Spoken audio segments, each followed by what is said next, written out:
Mishpatim qui, comme on le sait, est la paracha qui nous fait descendre sur terre. Avec la paracha Yitro, on était dans les cieux, et la paracha Mishpatim, elle nous fait descendre sur terre, elle nous fait rentrer dans les détails de la vie des hommes, avec leurs difficultés et les moyens de surmonter ces difficultés. Et aujourd'hui, on va parler des pauvres.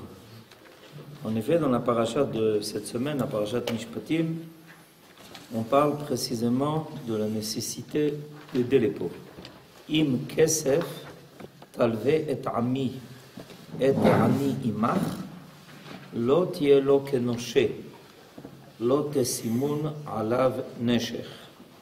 Si tu prêtes de l'argent à quelqu'un de mon peuple, au pauvre qui est avec toi, ne sois point à son égard comme un créancier. N'exigez point de lui des intérêts. Alors ça nous fait aujourd'hui quelque chose, ça nous fait toucher à quelque chose de surprenant, parce qu'aujourd'hui, on n'imagine pas un prêt sans intérêt.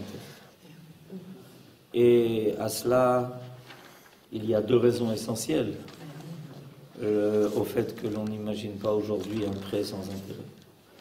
La première raison, c'est que les prêts sont destinés aux riches. Si on est riche, on peut aller à la banque demander un prêt. Si on est pauvre, on n'a aucune chance. Donc, il ne s'agit pas du tout des prêts dont la Torah parle, puisque vous voyez que la Torah parle de prêter aux pauvres. Donc ça change tout. Ceux qui s'occupent de prêter de l'argent s'occupent de prêter de l'argent pour des causes qui n'ont rien à voir avec la pauvreté, comme faire une croisière autour du monde, ou comme refaire toute sa cuisine parce qu'il n'y a pas suffisamment d'armoires. Ça, c'est pas un problème des pauvres.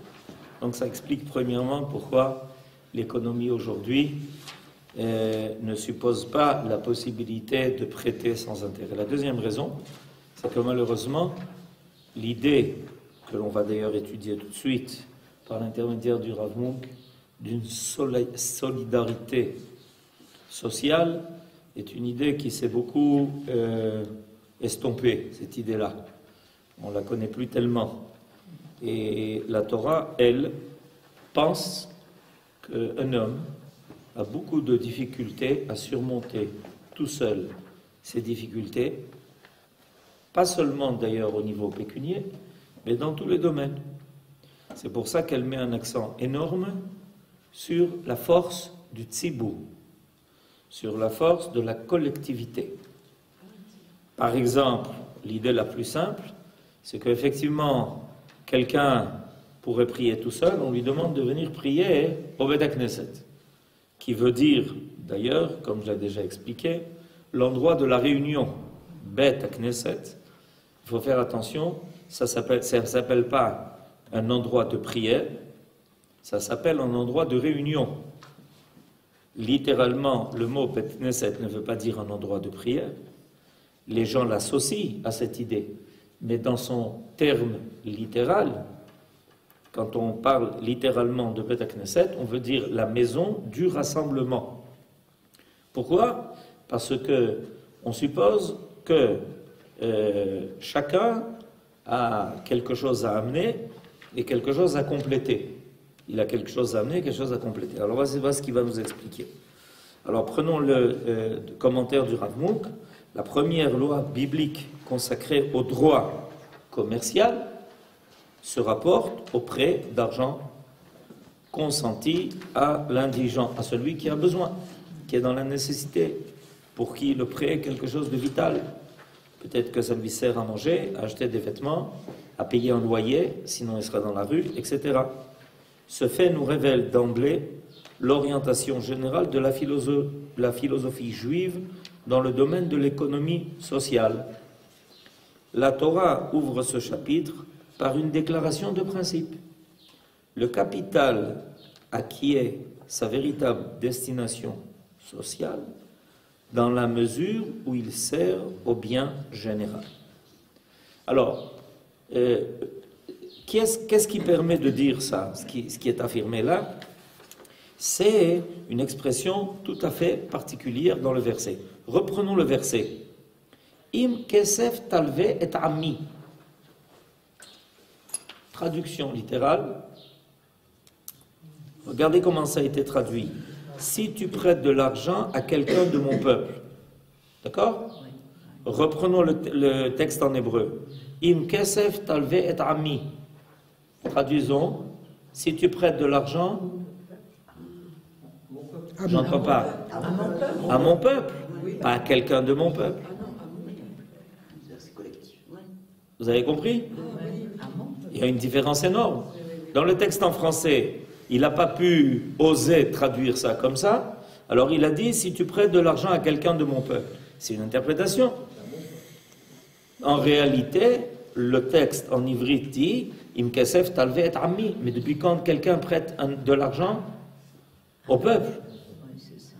Depuis quand quelqu'un prête de l'argent à tout le peuple? Et pourtant, c'est ce qui est marqué. Qu'est-ce que la Torah a voulu dire? Qu'en réalité, prêter de l'argent à quelqu'un qui est dans le besoin, quelqu'un du peuple qui est dans le besoin, c'est s'occuper de tout le peuple. Parce que quand il y a quelqu'un qui est en état de faiblesse dans la société, c'est toute la société qui est en état de faiblesse. À quoi ça ressemble? Tout simplement au corps de l'homme. Si quelqu'un a une blessure qui s'est infectée au doigt, alors l'autre main peut dire, grâce à Dieu, c'est pas moi, c'est lui, c'est l'autre main. Pas du tout, c'est pas comme ça qu'on considère les choses. Vous comprenez? À partir du moment où il y a un des membres du corps qui est atteint, alors on sent la douleur dans tout le corps. C'est peut-être même tout le corps qui est en danger. L'infection risque de se répandre. Alors, c'est très précis en ivrite. Im kesef talve et ami. Il est bien clair qu'il s'agit d'un individu qui a besoin du prêt. Et pourtant, la Torah l'appelle ami, mon peuple. Et elle le précise ensuite. Et ani imach. Oui, je précise, il s'agit bien du pauvre qui est avec toi, que tu connais, qui est à tes côtés. Et pourquoi tu commences par l'expression im kesef talve et ami? Parce qu'en réalité, s'occuper de chacun, c'est s'occuper du peuple tout entier. Parce que quand quelqu'un tombe ou quand quelqu'un est en détresse, en réalité, c'est une affaire qui nous concerne tous. On est tous impliqués dans cette histoire. Il a trouvé normal d'ailleurs de nous faire une citation de monsieur. Vous le connaissez ce monsieur? Carnegie, moi non plus. Alors, j'ai aucune idée de qui il s'agit. Il faudrait vérifier qu'est-ce qu'il cet illustre personnage inconnu à nous.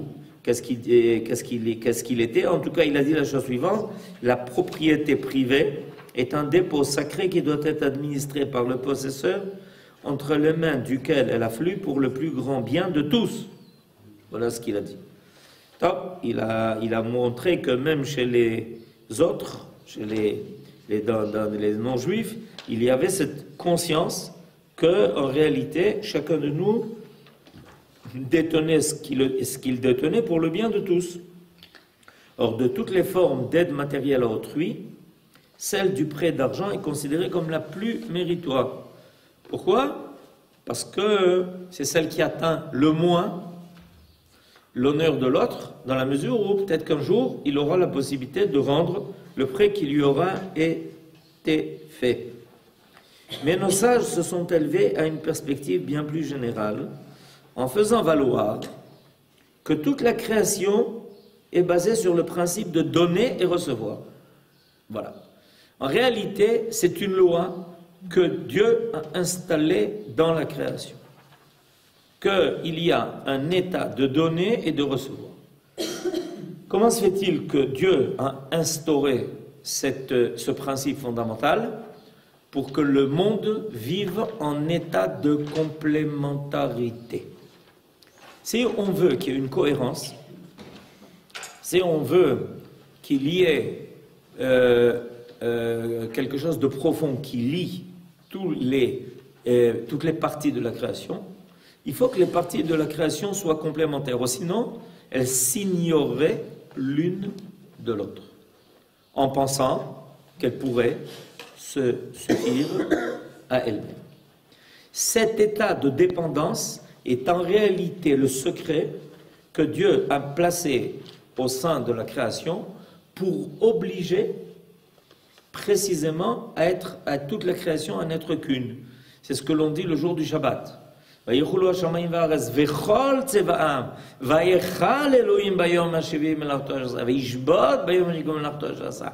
L'idée du Shabbat, c'est en fait de tout unifier, de tout rendre comme étant une seule et même unité.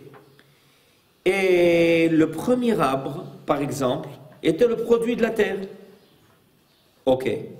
Mais désormais, la terre doit recevoir le germe afin de développer l'arbre à son tour. C'est-à-dire qu'au début, c'est la terre qui donne, mais ensuite la terre doit recevoir pour donner. Et on va constater, quand on étudie sérieusement, on s'aperçoit que c'est quelque chose de tout à fait dépendant, de tout à fait général, cette dépendance.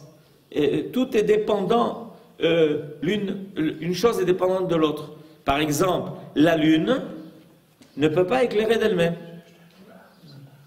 Par exemple, pour éclairer, la lune a besoin d'être éclairée par le soleil. Non, mais il est clair qu'Akadosh Baruch Hu aurait pu faire deux astres qui éclairent eux-mêmes. Ce qui était d'ailleurs annoncé au début. Shnei HaMeorot HaGdolim, les deux grands astres. Et puis voilà que tout d'un coup, la lune est réduite à recevoir la lumière du soleil pour la refléter. Oui, parce qu'Akadosh Baruch Hu a voulu instaurer cette idée. L'élément féminin est fécondé par l'élément masculin, mais il lui offre en retour le fruit de leur union. Tous les phénomènes de la nature, du plus grand au plus minuscule, nous offrent ce modèle de la mutualité dans la fécondation et la réception, qui est la source intarissable des bénédictions terrestres. Et d'ailleurs, on constate en plus que celui qui donne un jour devra recevoir, celui qui reçoit un jour pourra donner. Par exemple, le bébé, il reçoit ou il donne? Vous n'avez jamais vu la tête d'une maman quand le bébé sourit. On dit de ça qu'il donne. Donne-moi un sourire. Il a donné le sourire. Tous les êtres de la création sont en situation de recevoir et de donner et de recevoir, de donner. Celui qui aujourd'hui va remplir tel rôle, ensuite il va remplir le rôle inverse, et c'est comme ça que finalement Akadosh Baruch Hu arrive à maintenir le monde en situation de cohérence énorme. Tout ce qui vit reçoit pour offrir à son tour, et tous les dons de la nature reviennent vers elle, enrichis et purifiés. Si les personnes, si les hommes étaient conscients de ça, ils seraient beaucoup plus heureux. Parce que, d'abord, ils ne se mettraient pas dans la catégorie de ceux qui doivent seulement recevoir. Un jour, peut-être qu'ils se poseraient la question, est-ce que moi aussi j'ai quelque chose à donner? On m'a raconté une fois une belle histoire à propos de cela. Et ça concerne Pessah. Pessah, c'est très rapidement, ça arrive. Et on a l'habitude, avant de Pessah, de ramasser, c'est marqué en plus dans le Talmud, de ramasser ce qu'il faut pour ceux qui n'ont pas de quoi faire Pessah, qui n'ont pas de quoi acheter les matzot, qui n'ont pas de quoi acheter du vin, enfin tout ce dont ils ont besoin en fait pour faire le seder. Alors il y avait une communauté comme ça où le Gabaï a dit, écoutez, vous savez que Pessah arrive, malheureusement on a beaucoup de gens dans le besoin et on réclame que voilà, dans 2 semaines c'est Pessah, que tous ceux qui doivent donner ce qu'ils doivent donner le fassent le plus rapidement possible et que on puisse comme ça distribuer avant Pessah tous les besoins de tous ceux qui ont besoin. Avant on ne donnait pas de l'argent, on donnait des matzot, on donnait du vin, etc. pour pouvoir faire le seder. Et il voit qu'il y a un retour assez faible à sa demande. Alors la semaine d'après, il reprend la parole au Beth Knesset et dit, écoutez, on a décidé une décision importante. En réalité, à l'entrée du Beth Knesset, on a décidé de mettre 2 listes. Sur une liste sera les noms de tous ceux de la communauté qui donnent. Sur la 2e liste, tous ceux qui ne seront pas sur la première. En 2 jours, la liste était remplie. La liste a été remplie. Il faut que tu décides. Ne fais pas semblant de ne pas être celui qui n'est pas capable de donner. Si Béhémet, tu n'es pas capable de donner, alors tu comprends que tu es sur la 2e liste. Mais si tu veux quand même garder le respect de toi-même, parce que tu sais que tu es capable de donner, alors dépêche-toi, sinon on te met sur la 2e liste. Et ça résout tout de suite les 2 problèmes. Je dis ça parce que ça illustre ça, cette idée que dans le monde, il y a une situation, d'ailleurs les choses peuvent changer à un moment donné, et on peut trouver des situations qui sont inverses, comme on le sait. Toujours est-il que cette idée-là, du principe que chaque être a quelque chose à donner, même quand il est un tout petit bébé et qu'on attend de lui un sourire, et c'est ce qu'il donne, mais il le donne. Et combien c'est important et combien on est content de voir ce sourire. En réalité, toute la création est basée sur cette idée-là. Rav, je peux vous dire quelque chose que j'ai appris ce matin, une étude scientifique, on parle du bébé et du sourire. Il y a un bébé, au bout de 6 mois, il a arrêté d'allaiter. La maman... Il a arrêté de téter. De téter. La maman ne comprend pas, il tétait très bien jusqu'à présent, etc. Il s'est mis à s'arrêter. On a essayé de comprendre pourquoi. Et vous savez ce qu'on a compris, et c'est devenu une règle générale en médecine, un bébé qui arrête d'allaiter, c'est qu'il sait que sa mère a un cancer du sein. C'est une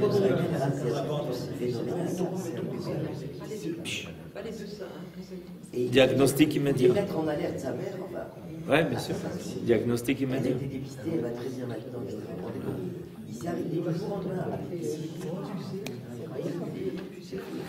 Cet ordre harmonieux de la nature s'offre en exemple à la société, les hommes. C'est du livre de la nature que nous apprenons le principe d'organisation de la société. Il y a une phrase qui est importante ici.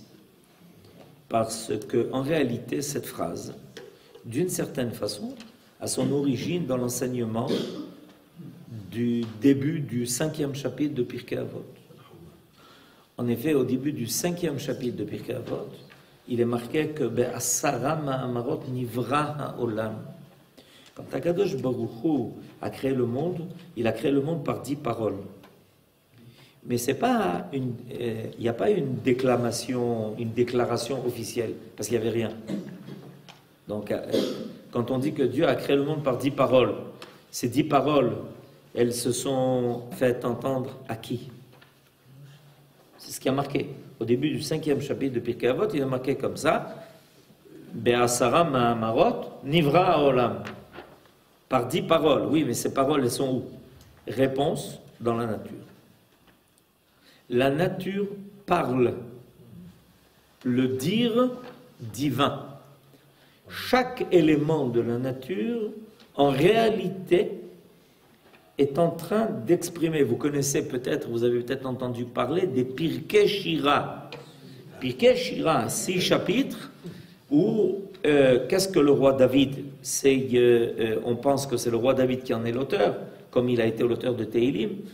Et qu'est-ce qu'il fait mettre dans chacun des éléments de la nature, des éléments de la création, ce qu'il dit. En réalité, c'est la force divine qui est inscrite en lui. Donc, à travers la nature, on est capable de repérer la science divine.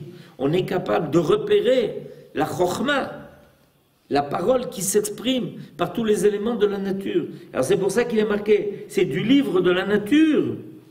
En réalité, la nature est un livre, il faut le lire. Et il faut entendre la lecture de ce livre. C'est les Asara Mahamarot, les 10 paroles. Nous avons ensuite été au Sinaï et nous avons entendu les Aseret Adibrot, qui sont l'écho. Les Aseret Adibrot sont l'écho déclaré aux oreilles de tout Israël de ces 10 paroles qui se cachent au fond de la nature. Quand on voit, comme ça vient de nous être dit un exemple, il y en a d'autres, quand on voit des éléments pareils, on comprend que la nature exprime quelque chose de divin. Et de là, on peut apprendre beaucoup de choses. D'ailleurs, le roi Salomon nous dit, si tu es un peu paresseux, je te conseille de te mettre en observation des fourmis. Ça va t'aider. L'ech la nemala atzel. Va voir ce qui se passe avec une fourmi. Elle n'arrête pas.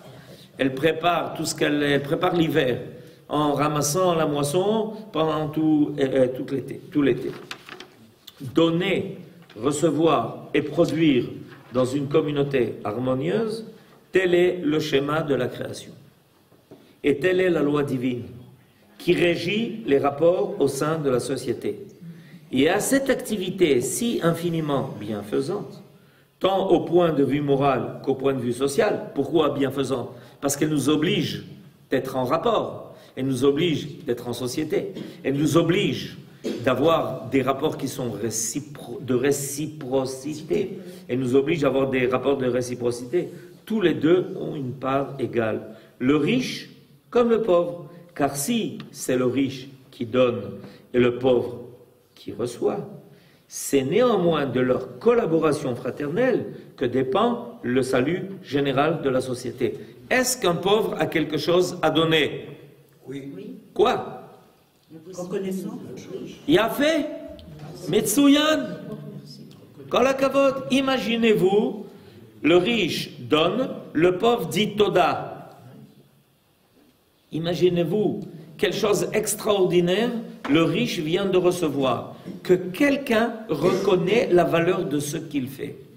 On pourrait avoir des actes dont personne ne reconnaisse la valeur. C'est la pire des choses. La pire des choses. On peut agir, on pourrait agir, faire, etc. Et il y a des gens qui sont malheureux. De quoi? Du fait que personne ne reconnaisse leurs efforts, ne reconnaissent ce qu'ils font, ne reconnaissent la valeur de leurs actes, donc ne reconnaissent leur valeur à eux-mêmes. Et voilà que le riche donne et que le pauvre dit Toda. Mitsuyan, Yafé Meod.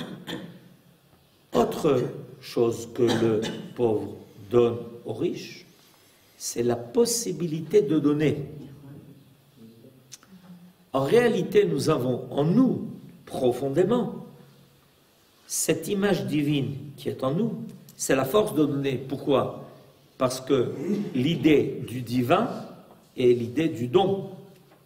Dieu n'a pas besoin de recevoir quoi que ce soit. Donc, il est une force de don, une force donatrice. Quand quelqu'un a été créé à l'image de Dieu, il a reçu donc cette capacité de donner. Mais imaginez-vous qu'il n'a personne à qui donner. Personne ne se propose pour lui permettre de donner. Personne ne se propose ça. Ah, c'est grave ça. Que personne ne lui donne cette occasion, ne lui donne cette possibilité de donner. Donc le pauvre va donner au riche la possibilité de donner. Et on voit que beaucoup de gens vivent précisément de cette volonté de donner. On peut les appeler des philanthropes, on peut les appeler autrement. Ils vivent de cette idée de pouvoir donner. C'est important, c'est fondamental. C'est le père qui, le soir du Seder, a besoin de ses 4 fils. Keneged arba banim dibra Torah. Et qu'est-ce qu'il a besoin du rachat? Parce qu'il peut lui enseigner, parce qu'il peut lui proposer de comprendre les choses autrement. Il est là pour donner. Il est là, il a cette possibilité. Celui qui enseigne a besoin de celui qui est prêt à recevoir l'enseignement. Il n'y a rien qui n'est basé, qui échappe à cette lettre, qui échappe à ce principe de celui qui donne et reçoit, et celui qui reçoit donne. Et rien n'échappe à cette idée. Il n'y a rien qui échappe à ce principe. C'est un principe qui est clé, il est fondamental. Il est fondamental. Nous avons, imaginez-vous, quand le Beth Amikdash existe, ok, on a besoin, en réalité, les hommes auraient tendance à mépriser tout ce qui n'est pas comme eux. Et pourtant, voilà que tout d'un coup, on est capable de rechercher un keves la veille de Pessah pour faire le Korban Pessah. Il n'y a pas de keves, il n'y a pas de Korban Pessah. On est dépendant de même ces êtres créés qui nous permettent en réalité nous manifester. Sans ces êtres créés-là, on ne pourrait pas manifester notre propre volonté. Ces réflexions ont inspiré à certains auteurs l'interprétation suivante de notre verset. Alors il y a quelque chose ici de très beau. Je vais vous dire pourquoi il y a quelque chose de très beau. Parce que on va avoir un exemple d'une autre lecture possible de la Torah. Vous savez que Nachmanide, le Ramban Nachmanide, a fait une introduction à la Torah. Et dans cette introduction à la Torah, il explique que la lecture de la Torah peut se faire sous de multiples angles. Nous avons, quand nous lisons les mots, quand nous lisons la Torah en public, et même quand on lit nous-mêmes la Torah par nous-mêmes, nous avons une catégorie de lecture. Mais il y en a énormément d'autres. C'est ce qui fait la richesse de la Torah. En réalité, la possibilité de lire les lettres de la Torah d'une autre façon, ou les mots de la Torah d'une autre façon, nous donne une quantité infinie de lectures possibles, donc de compréhension possible. Alors, on reprend les premiers mots du premier verset. Im kesef talve et ami. Rappelons-nous la traduction. Si tu prêtes de l'argent à mon peuple. On est d'accord? Ok.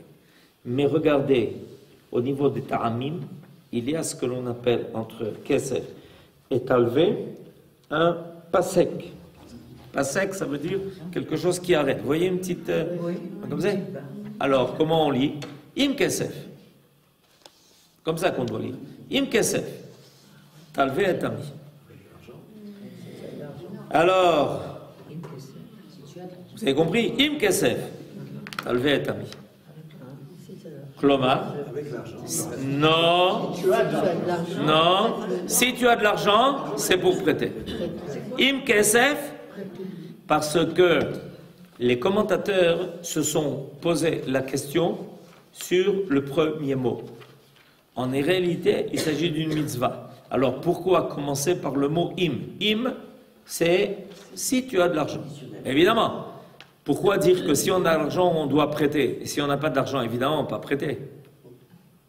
Alors ça veut dire quoi, im kesef? Alors la lecture qui a été proposée est la suivante. Im kesef. Si tu as de l'argent, talve et ami.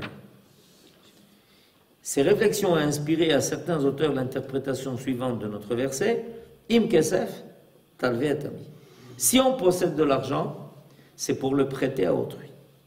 Ce mot d'esprit pourrait expliquer pourquoi le texte maintient la conjonction im, alors que Rashi affirme qu'elle n'a pas ici sa signification ordinaire. En général, le mot im veut dire si, et là, Rashi explique que le mot im veut dire quand. Pas si, mais quand. Quand tu as de l'argent. Non, et c'est bizarre. Quand tu prêtes de l'argent. Non. Im kesef. Quand tu as de l'argent, talve et ami. Et donc, ça nous explique quoi? Ça nous explique la chose suivante. C'est pas, évidemment, ça paraît tout à fait anodin de dire une chose pareille. Tu prêtes de l'argent si tu en as. Évidemment, si tu n'as pas d'argent, tu ne peux pas le prêter. Mais en réalité, ça veut dire la chose suivante. Si tu as de l'argent, tu dois prêter. Il faut que tu fasses du bien avec l'argent qui t'appartient. ne le laisse pas traîner pour... Vous savez, une fois, il y avait un roi très riche, Munbaz Amelech, et il faisait énormément de chesed, il faisait énormément de tzedaka, et alors les gens de sa famille se sont mis en colère contre lui, et ils lui ont dit, tu as gaspillé tout l'argent que tes ancêtres ont accumulé. Il a dit, au contraire, je l'ai fait fructifier. Seulement, votre argent, lui, il l'est gardé ici dans les souterrains, et moi, je l'ai mis au contraire dans les cieux, il est très bien gardé là-bas. Shabbat Shalom.